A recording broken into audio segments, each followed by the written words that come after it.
Welcome back to Hollywood Hindi. आज मैं आप लोगों को 2006 की मूवी परफ्यूम एक्सप्लेन करूंगा। ये मूवी एक जर्मन नॉवेल परफ्यूम के ऊपर आधारित है। ये स्टोरी एक मर्डरर की है। कुछ महान लोग धरती पर महान कार्य के लिए जन्म लेते हैं। इसी तरह से इस दुनिया में एक आदमी का जन्म हुआ, वर्ल्ड की बेस्ट सूंघने की शक्ति के साथ। यह आदमी अपनी परफ्यूम की स्मेल से पूरे किंगडम को कंट्रोल कर सकता था। उसे एंजल का दर्जा मिला लोगों को मारने के बावजूद। मूवी की स्टार्टिंग में जॉन नाम के एक आदमी को जेल में दिखाया जाता है। वह चेन में बंधा हुआ था और उसे बाहर की ओर घसीटा जा रहा था। बहुत सारे लोग बाहर खड़े थे और उसे मर्डरर कहकर चिल्ला रहे थे। जॉन से सभी लोग नफरत करते थे। जॉन को लोगों के सामने मौत की सजा हुई थी। यह कोई मामूली सजा नहीं थी। उसके हाथ और पांव को पहले तोड़ा जाएगा और फिर उसे फांसी दी जाएगी। सभी लोग इस डिसीजन से बहुत खुश थे और सेलिब्रेट कर रहे थे। कौन है ये जॉन? इसका क्राइम क्या है? क्यों सभी लोग इससे नफरत करते हैं? इन सभी का जवाब पाने के लिए हमें फ्लैशबैक में जाना होगा। हमें 1738 का टाइम दिखाया जाता है। इस जगह का नाम पेरिस था। फिश मार्केट पेरिस की सबसे गंदी जगह थी। हमें एक औरत दिखाई जाती है जो कि प्रेग्नेंट थी और अचानक से उसे पेन होता है और वह अपने बच्चों को जन्म देती है। पेरिस की सबसे बदबूदार जगह में जॉन नाम के एक लड़के का जन्म हुआ। इसके पहले उसकी माँ ने 4 और बच्चों को जन्म दिया था। उनमें से कुछ की मौत हो गई और कुछ डिसेबल्ड हो गए। उनकी माँ ने उन्हें नदी में फेंक दिया। जॉन भी बेहोश पैदा हुआ था। वह जॉन को फेंकने ही वाली थी। जॉन कोई मामूली बच्चा नहीं था, उसमें सूंघने की सुपर पावर थी। वह इस दुनिया की किसी भी चीज को सूंघ और समझ सकता था। जॉन यह बदबूदार जगह सहन नहीं कर पाता और रोने लगता है। आसपास के लोग वहां पर आ जाते हैं, जिस वजह से उसकी माँ उसे फेंक नहीं पाती। वह वहां से भाग जाती है। इस क्राइम के लिए उसकी माँ को मौत की सजा हुई थी। जॉन के पास एक और पावर थी कि अगर वो किसी के साथ रहता है तो उनकी सारी इच्छा पूरी हो जाएगी और अगर वह उनको छोड़ता है तो उनकी इंस्टेंटली डेथ हो जाएगी। जॉन को एक ऑर्फनेज में ले जाया जाता है जहां पर बच्चे जगह कम होने की वजह से उसे मारने की कोशिश करते हैं, लेकिन ऑर्फनेज की केयर टेकर यह देखती है और जॉन को बचा लेती है। इसका मतलब यह नहीं कि वह बच्चों से प्यार करती थी, वह उन्हें बेचकर पैसे कमाती थी। ऑर्फनेज की सिचुएशन बहुत ज़्यादा ही खराब थी और बच्चे भूखे रहते थे। उन बच्चों का पूरा बचपन बर्बाद हो चुका था। लेकिन जॉन के वहां आते ही सब कुछ धीरे धीरे ठीक होने लगा था और बच्चों को पता चल गया था कि जॉन कोई मामूली लड़का नहीं है। जॉन ने 5 साल तक किसी से बात नहीं की। जब दूसरे बच्चे खेल रहे होते थे तब जॉन अपनी सूंघने की शक्ति पर प्रैक्टिस करता था। दिन पर दिन सूंघने की प्रैक्टिस के साथ साथ उसकी यह शक्ति बढ़ती ही जा रही थी। अगर कोई जॉन पर कुछ फेंकता भी तो जॉन उसे बिना देखे पकड़ लेता। जब जॉन 13 साल का हुआ तो केयर टेकर ने उसे लेदर इंडस्ट्री में बेच दिया।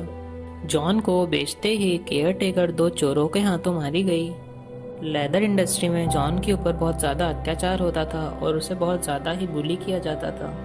लेदर इंडस्ट्री में वर्कर्स को बहुत ज़्यादा काम करना पड़ता था, जिसके कारण वह 5 साल से ज़्यादा नहीं जी पाते थे। लेकिन 5 साल तक काम करने के बाद भी जॉन जिंदा था, जिसका मतलब जॉन सभी से अलग था। उसके अंदर कोई स्पेशल पावर थी जो कि उसे जिंदा रख रही थी। एक दिन उसका बॉस उसे सिटी में ले गया लेदर बेचने के लिए। जॉन पहली बार सिटी आया था। जॉन बहुत ही गंदी जगह पे रहता था, लेकिन सिटी में वह अच्छी चीजें सूंघ पा रहा था। वह अच्छी चीजों को सूंघते सूंघते एक परफ्यूम की दुकान पर आ जाता है और वहां पर वह एक पॉपुलर परफ्यूम को सूंघता है। उसके बाद उसे किसी चीज की महक आती है जिससे सूंघकर वह पागल सा हो जाता है, जिसके कारण वह उस महक को फॉलो करने लगता है। वह खुशबू फल बेचने वाली लड़की के बॉडी से आ रही थी। वह लड़की देखती है कि जॉन उसे फॉलो कर रहा है तो वह उसे फल दिखाने लगती है, लेकिन जॉन फल को अनदेखा करते हुए उसके हाथों को सूंघने लगता है। लड़की उसके स्ट्रेंज बिहेवियर को देखकर वहां से भागने लगती है। जॉन ने उसकी महक को सूंघ लिया था, इसलिए अब वह उसे फॉलो करने लगता है और उसे ढूंढ निकालता है। जब वह उसे सूंघने लगता है तो लड़की जोर जोर से चिल्लाने लगती है, जिसकी वजह से जॉन उसके मुंह पर हाथ रख लेता है और फिर से सूंघने लगता है, जिसकी वजह से लड़की को सांस नहीं आती और उसकी डेथ हो जाती है। जॉन को एहसास नहीं होता कि उसने लड़की को मार दिया है। जॉन एक अच्छी महक को पाने के लिए किसी भी हद तक जाने के लिए तैयार था। उसे किसी चीज की कोई परवाह नहीं थी जब तक उसे एक अच्छी महक मिलती रहे। लड़की के मरने के बाद उसकी महक उसकी बॉडी को छोड़ने लगती है, जिसके कारण जॉन को चिंता होने लगती है। वह उस स्मेल को खोना नहीं चाहता था। उस रात उसे नींद नहीं आती। वह यह सोच रहा था कि वह इस लड़की की बॉडी की स्मेल को कैसे स्टोर करे। बाल्डिनी उस सिटी का एक फेमस परफ्यूम मेकर था, लेकिन अब उसके परफ्यूम्स कोई नहीं खरीदता था। नए परफ्यूम मेकर्स के आने के कारण अब वह फेमस नहीं रहा था।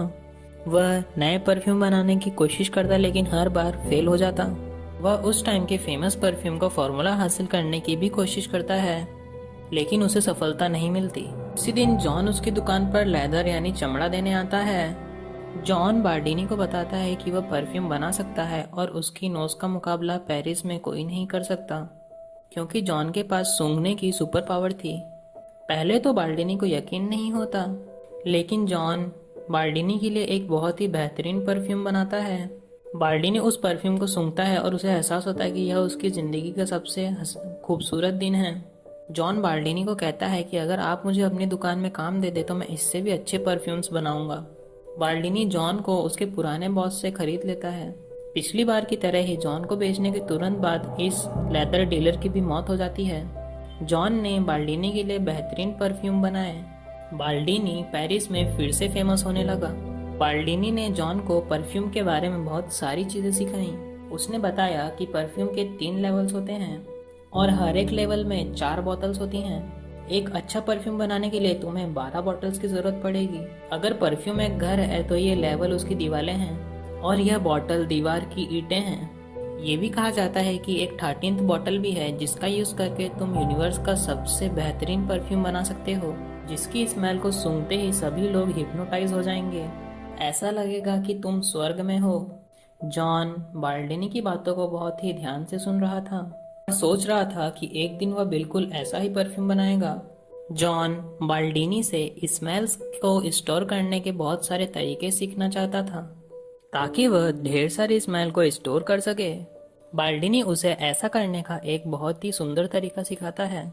बाल्डिनी उसे 10,000 गुलाबों से निकली हुई स्मेल को स्टोर करने का तरीका सिखाता है। उसने एक मशीन बनाई हुई थी जिसमें वह गुलाबों को उबालता है और उनकी भाप को इकट्ठा करके परफ्यूम बनाता है। यह सुन के जॉन फूलों के साथ साथ कुछ और भी चीजों की स्मेल इकट्ठी करने की कोशिश करता है। जॉन रो रहा था और कहता है कि बाल्डिनी तुमने मुझसे झूठ बोला। इस तरीके से हम सारे स्मेल को स्टोर नहीं कर सकते। वह लोहे और कुछ और चीजों की स्मेल स्टोर नहीं कर पा रहा था। बाल्डिनी देखता है कि जॉन ने उसकी बिल्ली को भी इस्तेमाल किया है। उसने कैट की बॉडी से परफ्यूम एक्सट्रैक्ट करने की कोशिश की थी। बाल्डिनी को गुस्सा आ जाता है और वह कहता है कि तुम इस तरीके से लिविंग बॉडी से स्मेल को स्टोर नहीं कर सकते। यह सुनकर जॉन को चक्कर आ जाते हैं। यह जानकर वह बीमार हो जाता है कि वह बॉडी से स्मेल को बाहर नहीं निकाल सकता। जॉन को बॉडी से स्मेल निकालने का तरीका सीखना ही होगा। जॉन के बीमार होने के कारण बाल्डिनी को चिंता होने लगती है, क्योंकि उसका पूरा बिजनेस जॉन ही संभालता था। जॉन बाल्डिनी से लिविंग बॉडी से स्मेल निकालने के और भी तरीके पूछता है। बाल्डिनी कहता है कि तुम लिविंग बॉडी के फैट को निकालकर उसकी स्मेल स्टोर कर सकते हो, लेकिन उसे इसका प्रोसेस नहीं पता। लेकिन जॉन ग्रीस जाकर यह प्रोसेस सीख सकता है। जॉन बाल्डिनी को 100 परफ्यूम की बॉटल्स देकर ग्रीस चला जाता है। बाल्डिनी ने जॉन को एक ऐसी जगह के बारे में बताया था जहां पर वह यह टेक्निक सीख सकता था। बाल्डिनी अपनी परफ्यूम की 100 बॉटल से बहुत खुश था, लेकिन जॉन के जाते ही उसकी भी डेथ हो गई, जैसा कि पिछले 2 जनों के साथ हुई थी। जॉन पैदल पैदल ग्रीस की ओर जाने लगता है और ढेर सारे पहाड़ों के बीच से गुजरने लगता है। जॉन कुछ दिन एक गुफा में बिताता है। एक रात उसे उसी लड़की का सपना आता है। लड़की उसके पास थी, लेकिन वह उसे महसूस नहीं कर पा रही थी। जॉन की नींद खुलती है और वह अपनी ही बॉडी को सूंघने लगता है। वह यह नोटिस करता है कि उसकी बॉडी की कोई स्मेल ही नहीं है। इसी वजह से वह लड़की उसे देख नहीं पा रही थी। ऐसा आदमी जिसकी सूंघने की अपार शक्ति थी, उसकी खुद की ही कोई स्मेल नहीं थी। जॉन यह सोचकर बहुत ज्यादा ही दुखी हो जाता है। इसीलिए वह यह डिसाइड करता है कि वह दुनिया का सबसे बेहतरीन परफ्यूम बनाएगा। ग्रीस पहुंचते ही उसे फल बेचने वाली लड़की की तरह की सेम स्मेल फिर से आती है। वह इस्माइल यानी कि महक एक लॉरा नाम की लड़की के पास से आ रही थी। जॉन उसकी महक को सूंघते सूंघते उसके घर पहुंच जाता है। लॉरा एक अमीर आदमी एंथनी की बेटी थी। जॉन अर्नोल्फी नाम की एक लेडी के लिए काम करने लगता है। वह जानवरों के फैट से स्मेल निकालने के 2 तरीके सीख रहा होता है। जॉन इस दुनिया का सबसे बेहतरीन परफ्यूम बनाना चाहता था, जिसके लिए वह किसी भी हद तक जा सकता था। उसका सपना था कि वह दुनिया का सबसे बेहतरीन परफ्यूम बनाए। इसीलिए उसने एक अच्छी महक वाली लड़की का खून कर दिया और उसकी बॉडी को उबाला, लेकिन वह उस बॉडी की स्मेल स्टोर करने में नाकामयाब रहा। वह दूसरी मेथड को इस्तेमाल करने के लिए एक प्रोस्टिट्यूट को हायर करता है। वह उसकी बॉडी जानवर के फैट से कवर कर देता है। यह देखकर प्रोस्टिट्यूट डर जाती है। जॉन को उसके पैसे वापस कर कर जाने लगती है। ऐसा देखकर जॉन उसका भी खून कर देता है। वह उसकी बॉडी को जानवर के फैट से कवर करता है और फिर जानवर के फैट को निकालकर उसे उबालता है, और इस बार वह बॉडी से स्मेल निकालने में कामयाब होता है। अब जॉन 13 बॉटल का एक सेट बनाता है। इस सेट को कंप्लीट करते ही वह दुनिया का सबसे बेहतरीन परफ्यूम बना लेगा। इन 13 बॉटल्स को भरने के लिए उसे लड़कियों की 13 बॉडी चाहिए थी। एक रात लॉरा ने अपने बर्थडे की पार्टी रखी थी।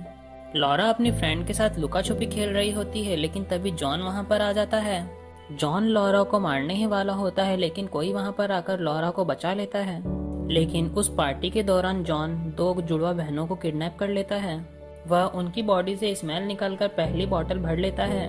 वह सिटी की एक सुनसान जगह में सारी डेड बॉडीज को छुपाता है। लगातार खून होने के कारण सिटी में कर्फ्यू लगा दिया जाता है। सभी लोग अपनी बीवी बच्चियों को घरों में बंद करके रखने लगते हैं। लॉरा के फादर को पता चल जाता है कि यह किलर खूबसूरत लड़कियों को किसी स्पेशल पर्पस के लिए किडनैप कर रहा है और उसकी बेटी सिटी की सबसे खूबसूरत लड़की है। जॉन ने अब तक 12 लड़कियों का खून करके 12 बॉटल्स भर ली थीं। लास्ट बॉटल को भरने के लिए अब उसे सिर्फ एक और बॉडी की जरूरत थी, जिसके लिए वह लॉरा का खून करने की सोच रहा था। जब सभी लोग चर्च में बैठकर मर्डर के बारे में डिस्कस कर रहे होते हैं, तभी एक आदमी खबर लेकर आता है कि खूनी ने सरेंडर कर दिया है। यह खबर सुनकर सभी लोग बहुत ज्यादा ही खुश होते हैं, लेकिन एंथनी लोगों की बातों पर विश्वास नहीं करता और खुद इन्वेस्टिगेशन कर यह पता लगा लेता है कि वह खूनी नहीं है। नकली खूनी बोलता है कि वह लड़कियों को मारकर उनके बाल काटकर उनसे इंटीमेट होता था, लेकिन डेड बॉडीज के ऊपर इंटीमेट होने के कोई साइन नहीं थे। खूनी उन्हें किसी पर्पस के लिए मार रहा था, लेकिन एंथनी की बातों पर कोई विश्वास नहीं करता। एंथनी अपनी बेटी को लेकर शहर छोड़कर चला जाता है। जब वो लोग शहर छोड़कर जाने लगते हैं तो जॉन को उनकी स्मेल आ जाती है। जॉन स्मेल को फॉलो करते करते दूसरे शहर में पहुंच जाता है। दूसरी ओर हमें दिखाया जाता है कि प्रोस्टिट्यूट का कुत्ता जॉन के घर से कपड़े निकाल रहा है और जॉन के घर से 12 लड़कियों के कपड़े बरामद होते हैं। पुलिस जॉन को खोज रही थी, लेकिन जॉन वहां पे नहीं था। जॉन लॉरा और उसके फादर के साथ था। एंथनी होटल में जाता है और हमेशा की तरह अपनी बच्ची को रूम में बंद कर देता है और चाबी अपने पास रखता है। जॉन होटल में घुसकर चाबी चुराकर लॉरा के रूम में चला जाता है और उसे मार डालता है और अपनी 13th बॉटल को भी भर लेता है। अगली सुबह एंथनी अपनी मरी हुई बच्ची को देखते हैं। वो फूट फूट कर रोने लगते हैं। जॉन 13 बॉटल्स के परफ्यूम को मिलाकर दुनिया का सबसे बेहतरीन परफ्यूम बनाता है, जो कि दुनिया में उसके सिवा कोई नहीं बना सकता था। लेकिन पुलिस वहां पर आकर जॉन को अरेस्ट कर लेती है और इसी के साथ हम स्टोरी की शुरुआत में पहुंच जाते हैं, जहां पर हमने देखा था कि जॉन को मौत की सजा हुई थी। 2 दिनों बाद उसे फांसी पर लटका दिया जाएगा। जॉन की मौत का दिन आ गया था और आसपास के सभी शहरों के लोग उस सीन को देखने आए थे। खुद सिपाही जॉन को जेल से बाहर लेके आते हैं, लेकिन तभी जॉन परफ्यूम की बोतल खोल देता है, जिसे सूंघते ही सभी सिपाही बेहोश हो जाते हैं। तभी हम देखते हैं कि जॉन ने राजकुमार का ड्रेस पहना हुआ है। जॉन खुद ही चलकर स्टेज पर आ जाता है। फांसी देने वाला जल्लाद जॉन की खुशबू सूंघकर उसे एंजल बोलता है और कहता है कि जॉन क्रिमिनल नहीं है।